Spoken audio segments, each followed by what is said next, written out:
नमस्कार, मी प्रीती. मी मराठी लाईव्हच्या prime time मध्ये तुम्हा सर्वांचं खूप स्वागत. उपमुख्यमंत्री अजित पवार हे कल्याणमध्ये आले असता त्यांनी ठाणे जिल्ह्यातील गुन्हेगारीवर बोट ठेवला. अजित पवार यांनी अप्रत्यक्षपणे मुख्यमंत्री एकनाथ शिंदे यांना टोला लगावला होता. महायुतीत असूनही अजितदादांनी मुख्यमंत्र्यांवर टीका केल्याने सर्वांच्याच भुवया उंचावल्या. मात्र शरद पवार यांना राष्ट्रवादीच्या गटाचे आमदार जितेंद्र आव्हाड यांनी मुख्यमंत्री एकनाथ शिंदे यांचं तोंड भरून कौतुक केलं आहे. मुख्यमंत्री एकनाथ शिंदे हे चांगलं काम करत असल्याची पोचपावती जितेंद्र आव्हाड यांनी दिली आहे. त्यामुळे राजकीय वर्तुळातून आश्चर्य व्यक्त केले जात आहे.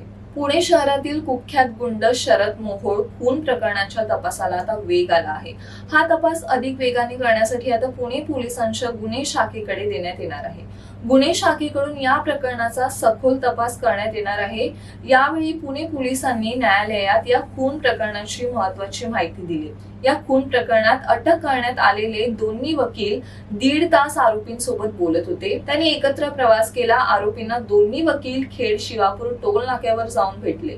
वकिलांचा आरोपी शरण येण्याचा दावा पोलिसांनी न्यायालयात खोडला. आरोपींना पोलिसांकडे शरण यायचे होते, मग त्यांनी सिम कार्ड का बदलले असा प्रश्न उपस्थित केला.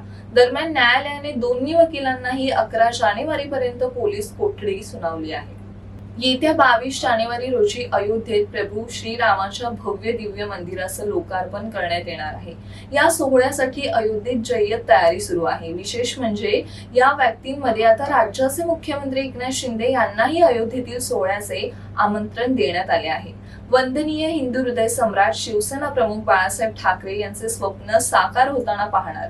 अयोध्येला जाणार असं कॅप्शन देत शिंदेंनी एक फोटोही ट्विट केला आहे. तर अयोध्येतील श्रीराम मंदिराचा लोकार्पण सोहळा येत्या 22 जानेवारी रोजी पंतप्रधान नरेंद्र मोदी यांच्या शुभ हस्ते पार पडणार आहे.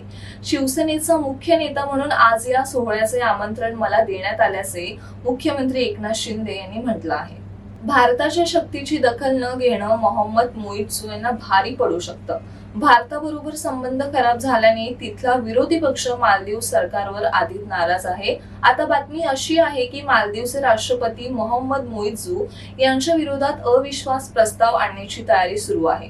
संसदीय अल्पसंख्याक नेता अली अझीम यांनी मोहम्मद मोइझू यांना राष्ट्रपती पदावरून हटवण्याची मागणी केली आहे. मोइझू यांना सत्तेतून हटवण्यासाठी मदत करा असं त्यांनी मालदीवच्या नेत्यांना अपील केलंय. आम्ही कुठल्याही शेजारी देशाला परराष्ट्र धोरणात बदल करू देणार नाही. मोहम्मद मोइझू यांच्या विरोधात अविश्वास प्रस्ताव आणण्यासाठी तयार आहात का असं त्यांनी आपल्या पक्षाच्या वरिष्ठ नेत्यांना विचारलंय.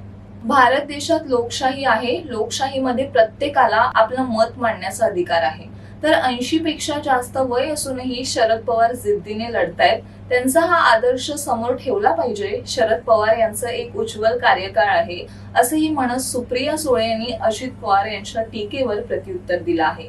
काही जण ऐकायलाच तयार नाही. 80 वय झालं तरी माणूस रिटायर्ड होईना, 84 वय झालं तरी तुम्ही थांबा ना, अरे काय चाललंय असा सवाल अजित पवार यांनी अप्रत्यक्षपणे शरद पवार यांना विचारला होता. पुढे अजित पवार असेही म्हणाले की आम्ही आहोत ना करायला, काही चुकलं तर सांगा ना आम्हाला, आमच्यात तेवढी धमक आणि तेवढी ताकद आहे, अशी टीका अजित पवार यांनी शरद पवारांवर केली होती.